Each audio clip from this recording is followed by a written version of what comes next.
I feel like coming here is definitely my best chance of winning and being able to help the guys here that have made big moves and done great things in this league. So I'm here to really just help step up that game and become a champion. So it has been a whirlwind. Everybody here has been so gracious and graceful.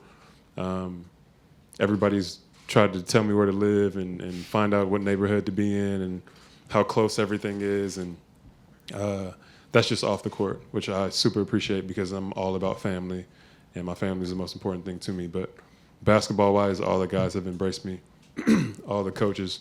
Right when I got traded, Joe was the first person sending me clips on what to do on pick and roll defense or how to run the offense and things like that. So it's been very, very welcoming, and really just glad to be here, a part of this championship caliber group. And not only that, what this stands for. I mean, a Boston Celtic. And again, growing up in LA as a Laker fan, I know a lot of my family's probably hurt, but but I know this is a blue-collar town. They love people that work hard, and they put their heart into it. And that's just the type of person that I am, is every time I step into the court, I give you my everything.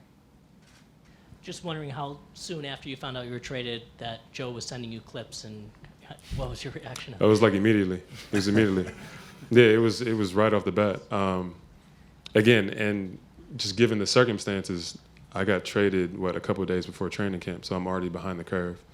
He probably would have done that either way. If I would have gotten traded in midsummer or whatever, he probably would have done the same thing. But again, I feel like he's about his business. He's here to win and take this team to another level. And part of the reason why these guys brought me in here is to do that too.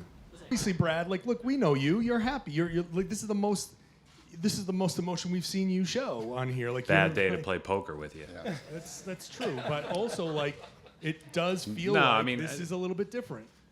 Well, I think what Wick and Pag said, we just came out of practice, and we got a chance to see this group go at it. And if you were sitting anywhere right around the court, you were in danger of getting, hit by balls that were being thrown all over, like a typical second day of practice.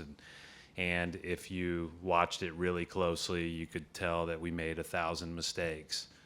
But you could also see, like, there's that thing that's there, right? There's a togetherness, there's an excitement, there's a joy, a competitiveness.